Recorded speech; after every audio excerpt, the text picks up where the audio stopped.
Singa, gajah, dan beruang. Wow, 3 hewan yang paling cantik tapi menakutkan. Tapi apa sih yang bikin hewan-hewan ini takut? Emangnya ada? Kamu mungkin bakal kaget sama jawabannya. Yuk, kita cari tahu. Kita mulai dengan si raja hutan, singa. Nanti kita bahas juga gajah, tapi kita bahas singa dulu ya. Kamu mungkin pernah dengar kalau si kucing hutan ini takut sama zat yang paling penting buat manusia. Aku kasih petunjuk ya. 70% permukaan bumi tertutup zat ini. Serius, singa yang buas takut sama air. Sebenarnya itu mitos. Singa suka kok berendam buat menyegarkan badannya. Ini masuk akal sih kalau kamu mempertimbangkan iklim yang harus dihadapi singa. Suhu di sabana sekitar 20 derajat Celcius sampai 30 derajat Celcius. Manusia juga maunya nyebur di pantai kalau cuacanya seperti itu. Jadi, kenapa kita menduga singa nggak mau nyebur ke air juga? Apalagi, singa punya berat antara 127 kg sampai 190 kg. Ditambah lagi, bulu mereka yang tebal. Kebalikan dari mitos kalau singa takut air, hewan ini sebenarnya jago renang. Kucing-kucing besar lain dari iklim hangat juga jago renang loh. Misalnya harimau, macan tutul, jaguar, dan ocelot. Sebenarnya, kucing dari tempat beriklim dinginlah yang berusaha keras menghindari air. Misalnya bobcat, lynx, dan macan tutul salju. Hewan-hewan ini hidup di tempat seperti bioma tundra alpen yang dingin. Itu adalah area pegunungan berbatu. Rata-rata, suhu di sana bisa mencapai 1 derajat Celcius. Ya, wajar aja kalau kucing-kucing besar dari tempat dingin ini nggak suka air. Bulu yang basah bakal bikin mereka kedinginan kan? Itu udah pasti. Kayaknya kamu nggak perlu susah payah buat nyari tahu dari mana asal mitos singa takut air ini. Mungkin buat beberapa orang yang lagi nonton video ini, alasannya ada di dekat layar komputer kamu. Lagi lompat-lompatan dan gangguin kamu. Iya, kita mungkin menyimpulkan kalau beberapa aspek perilaku kucing peliharaan kita bakal sama dengan perilaku singa. Kucing domestik emang berkerabat dengan kucing-kucing besar yang disebutkan tadi. Tapi sebenarnya mereka bukan keturunan langsung dari mereka loh.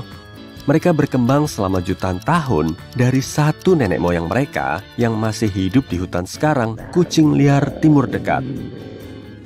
Karena nggak ada banyak air di Timur Tengah, kucing-kucing ini sangat jarang nemu air. Seperti keturunan mereka, kucing-kucing ini cuma tahu kalau itu sumber makanan. Sama kayak anabul kamu, mereka jarang mandi, berenang, atau berinteraksi sama air. Untungnya, emang nggak perlu. Kucing domestik menggunakan lidah mereka buat membersihkan diri. Mereka bisa ngelakuin ini. Soalnya, lidah mereka punya papila berbentuk kait yang kecil. Papila itu ngebantu kucing merapikan bulu yang kusut, juga membuat bulunya bersih, wangi, dan tidak bernoda. Secara umum, kucing adalah makhluk penyendiri. Kamu mungkin lagi teriak sekarang dan bilang kucingmu suka main air kok. Ya, itu mungkin aja. Beberapa kucing malah suka main air. Misalnya, tetesan air dari keran atau gelembung di bak. Ada kok ras kucing domestik yang dikenal benar-benar suka air. Misalnya aja, Van Turkey, atau dikenal juga sebagai kucing perenang.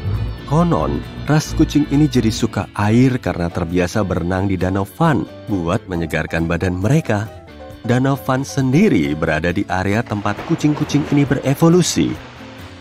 Lanjut yuk ke masalah yang nggak dialamin sama kucing. Kamu pernah dengar musofobia atau surifobia? Keduanya adalah sebutan untuk rasa takut terhadap tikus. Ada rumor kalau hewan yang punya fobia ini adalah gajah yang elegan. Padahal kan bergantung spesiesnya. Gajah memiliki tinggi kira-kira 3 meter dan beratnya 4080 kg.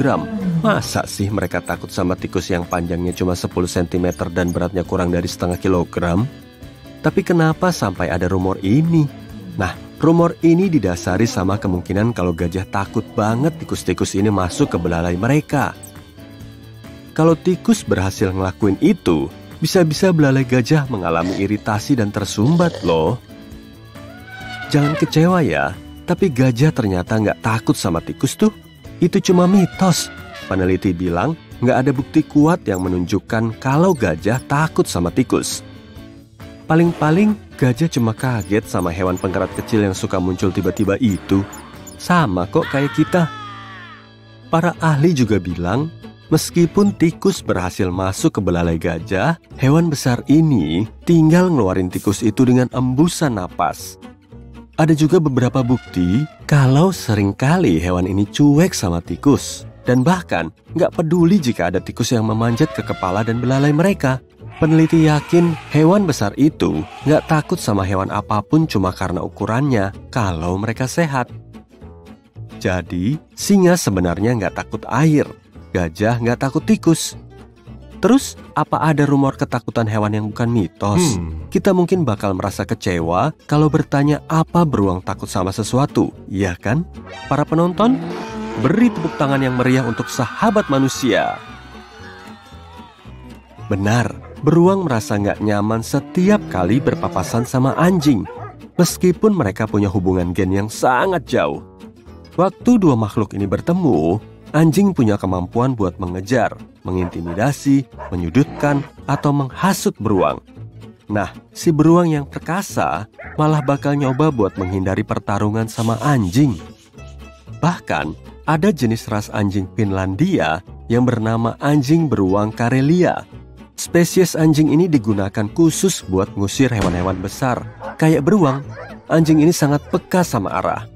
Punya kelenturan dan kendali tubuh yang baik, keberanian, indera penciuman luar biasa, dan kegigihan. Berarti kalau gitu, kamu bisa dong ngajak anjing kamu ke tempat yang dilewatin beruang. Kamu nggak perlu takut dan santai aja, soalnya kamu ditemani anjing setia kamu kan? Eits, nggak juga sih. Meskipun beruang nggak nyaman di dekat anjing, jangan lupa ukuran dan kekuatan mereka. Beruang hitam Amerika bisa mencapai tinggi 2 meter dan berat 300 kg. Kalau induk beruang tersudut dan merasa anak-anaknya dalam bahaya, dia sangat mungkin bakal mengamuk. Artinya, kamu atau anjing kamu bisa kena masalah besar. Jadi, jangan coba-coba mempraktikkan teori ini ya. Kalau kamu emang mau pergi ke area asing sama anjing kamu, rencanakan dulu dan biasakan diri kamu sama kehidupan liar yang mungkin kalian hadapi di sana. Soalnya, kita nggak bisa nebak reaksi beruang waktu ngelihat kamu dan anjing kamu. Terutama karena mereka mengidap kinofobia ringan atau takut sama anjing. Seenggaknya, kita bisa nemu satu ketakutan yang bukan mitos dari 3 hewan tangguh ini. Anjing emang aneh. Hewan ini ngasih kita kebahagiaan dan kenyamanan di rumah kita. Tapi cukup berani buat nantangin beruang kalau perlu. Emang benar, makhluk biasa juga bisa jadi pahlawan kok. Kalau gitu, yuk kita bahas apa yang bikin takut pendamping setia kita ini. Kamu penasaran nggak kenapa anjing nggak nyaman waktu mendengar suara menggelegar? Masing-masing anjing punya tingkat ketakutan berbeda sama suara bising. Tapi anjing merasa gelisah karena guntur dan kilat yang enggak terduga atau letupan nyaring pertunjukan kembang api. Anjing bisa gemeteran, nyelipin ekornya ke antara kakinya, atau bahkan kabur dari rumah karena mereka nggak tahu apa penyebab suara nyaring itu. Satu hal lagi yang benar-benar bikin takut anabul setia kita adalah waktu kita ninggalin mereka sendirian. Ini juga bisa bikin tetangga kamu tersiksa, karena gejala umum dari rasa takut ini adalah menggonggong terus-terusan. Ketakutan ini juga bisa bikin anjing kamu trauma loh. Ini ada hubungannya juga sama alasan anjing menggigit sofa kamu. Anjing yang punya kecemasan akan perpisahan biasanya bakal merusak barang di rumah. Tapi, kamu nggak bisa marah lama-lama sama anjing kamu kan? Anjing bakal nebus itu kok waktu kalian berhadapan sama beruang. Au, kudanya imut banget ya. Tunggu, dia lagi tidur. Sebenarnya, Hewan yang kamu lihat cuma dalam tanda kutip tidur ayam. Dia masih perlu berbaring untuk memasuki tidur REM, alias Rapid Eye Movement yang baik. Kalau pada manusia, REM adalah tahap ketika kita bermimpi. Lengan dan kakimu tidak bisa bergerak selama REM. Kalau bergerak, apa yang kamu rasakan dalam mimpi akan kamu lakukan sambil tidur sehingga berpotensi melukai diri sendiri secara tidak sengaja. Tapi mari kembali ke kuda tadi. Meski cuma tidur ayam, mampu tidur sambil berdiri tetaplah mengesankan. Kita tak akan bisa menirunya. Kuda memiliki sistem tendon dan ligamen yang membantunya tetap tegak dengan mudah. Sendi utama di kakinya terkunci, sehingga dia bisa bersantai dan tidur sebentar tanpa khawatir akan terjatuh ke tanah. Oh, omong-omong, jumlah tidur REM yang dibutuhkan kuda ternyata sangat kecil dan biasanya terbagi menjadi rangkaian interval pendek, totalnya 2-3 jam sehari. Itulah sebabnya kuda tidak perlu sering rebahan, tapi sebagian kuda tetap rebahan karena rasanya lebih nyaman. Kuda tidur sambil berdiri, karena saat berbaring, posisi tiduran agak berbahaya bagi mereka. Kuda agak sulit bangun dari tanah dan itu hanya membuang-buang waktunya yang berharga. Saat kuda berjuang untuk berdiri, karnivora pemangsa bisa menjatuhkannya lagi dan menjadikannya makan malam. Itu sebabnya kuda hanya berbaring dalam waktu singkat. Mereka juga punya sistem pengawasan khusus, yaitu saat satu hewan mengawasi hewan lainnya selagi mereka tidur. Setiap anggota kawanan dapat memainkan peran sebagai kuda penjaga. Selain itu, bukan cuma kuda, tapi juga zebra, gajah, jerapah, beberapa burung seperti flamingo, dan bahkan sapi bisa tidur siang sambil berdiri. Kalau begitu, kenapa manusia tidak? Jawabannya, agar bisa meniru trik ini, kakimu harus sejajar secara vertikal dan lututmu harus bisa mengunci posisinya. Dengan begitu, kamu tak akan kesulitan menjaga badan tetap tegak. Tapi tubuh kita tidak diciptakan untuk tujuan ini. Jika kamu kelelahan, kamu mungkin tertidur sambil berdiri, tapi kamu akan segera bangun untuk mencegah tubuhmu ambruk ke lantai. Ototmu perlahan mengendur saat memasuki tiap-tiap tahap tidur. Dan begitu kamu tertidur, tubuhmu tak akan bisa menahan dirinya lagi. Bayangkan kamu berada di malam musim dingin yang tenang dan burung yang bertengger di dahan pohon tinggi itu sepertinya sedang tidur. Lalu ada suara. Manusia tak akan menyadarinya karena suaranya sangat senyap. Tapi burung hantu, burung yang bertengger tadi, punya pendengaran sempurna. Pendengaran bahkan lebih penting dibanding penglihatan bagi hewan yang satu ini. Dalam sekejap mata, hewan itu bergerak. Wow, kepalanya seperti menghadap belakang. Burung hantu sangat fleksibel, sehingga bisa memutar kepalanya hampir satu lingkaran penuh. Burung-burung ini punya rongga mata tetap. Artinya, bola mata mereka tidak berputar, sehingga harus mencari jalan lain untuk mengatasinya. Mereka bisa memutar kepala hingga 270 derajat karena kepalanya tersambung ke badan dengan cara yang unik. Jaringan dan pembuluh darah tempat leher bertemu dengan tubuh pun tidak bisa putus karena sangat lentur. Burung hantu juga memiliki banyak vertebra atau tulang kecil yang menyusun tulang belakang dan leher, sehingga makin mudah melakukan trik putar kepala. Nah, manusia punya struktur leher yang berbeda total, tetapi tetap bisa memenuhi semua kebutuhanmu. Manusia punya mata bulat yang bisa bergerak bebas, tidak seperti burung hantu. Kamu tidak perlu memutar leher sampai 270 derajat, tapi kalau bisa keren juga sih. Saat sedang berenang santai mengarungi laut dalam, seekor hiu goblin melihat ikan yang kelihatannya enak. Sang hiu mulai mendekati calon makanannya, tapi ikan itu melihat sang pemburu dan mencoba kabur.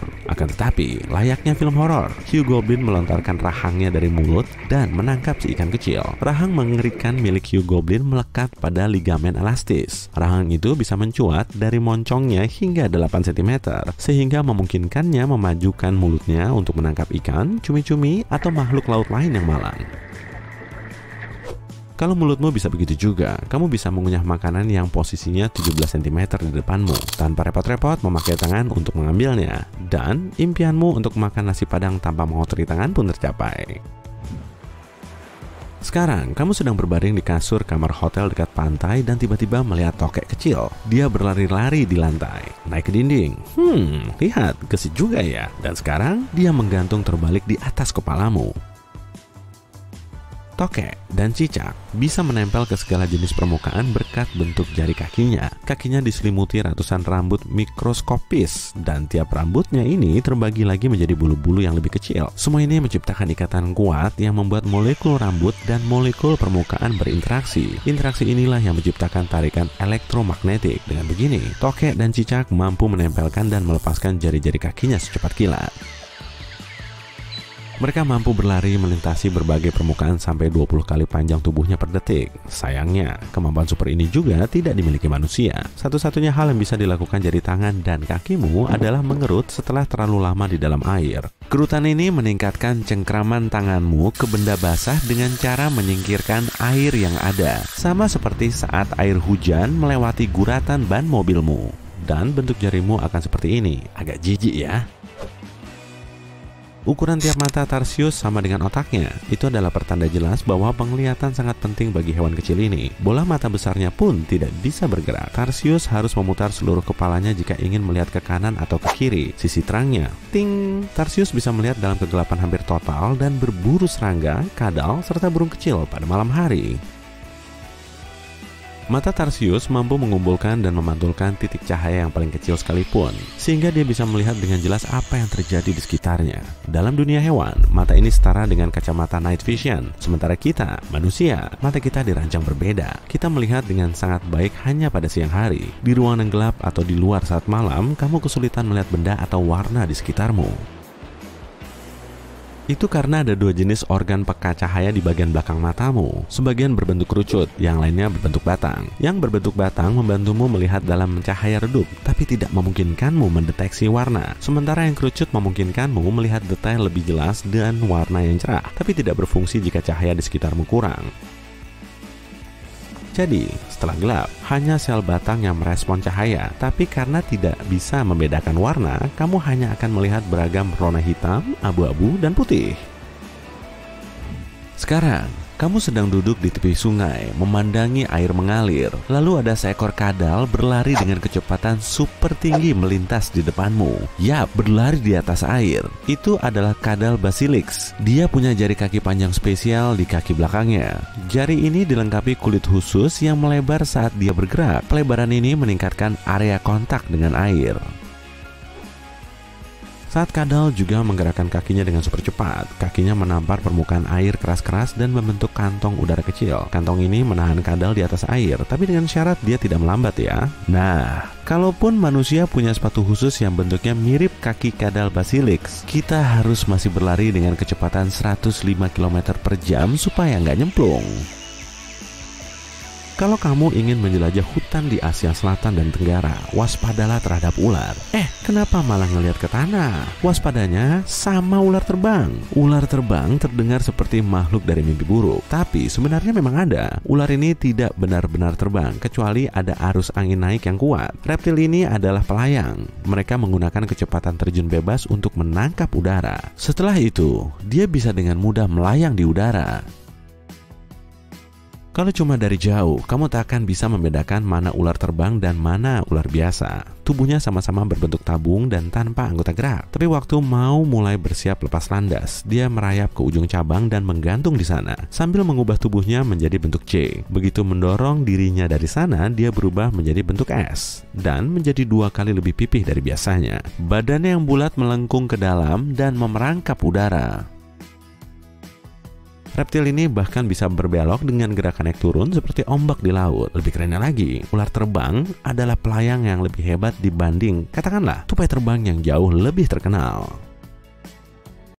Bayangin kamu lagi main ke hutan Australia. Karena haus, kamu pergi ke sungai di dekat sana. Tiba-tiba, hidung kamu meler. Aneh banget, padahal kamu sehat-sehat aja. Kamu berhenti dan menunggu. Setelah beberapa detik, hidung kamu jadi gatal. Terus setelah beberapa menit, mata kamu berair dan tenggorokan kamu nggak nyaman.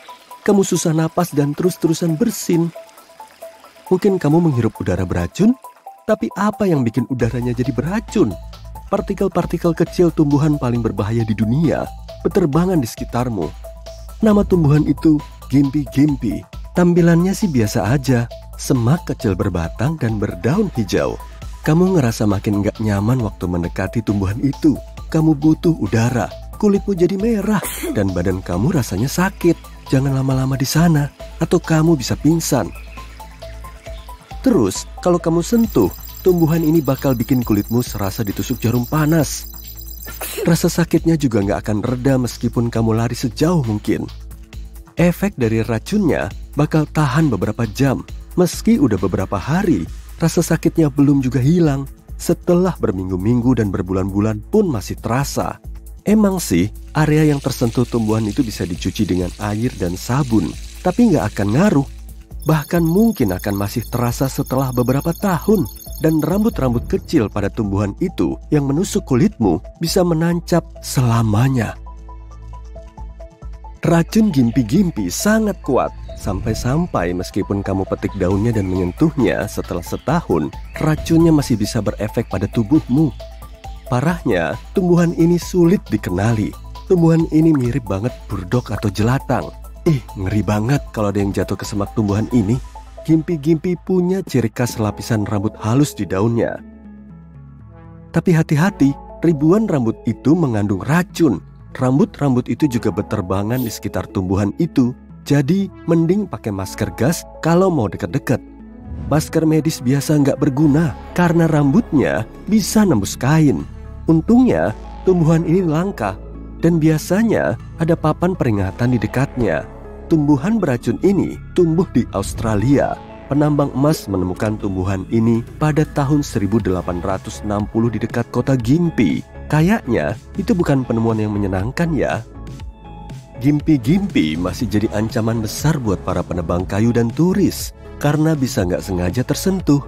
Satu sentuhan aja bisa bikin kamu nggak bisa kerja selama berminggu-minggu.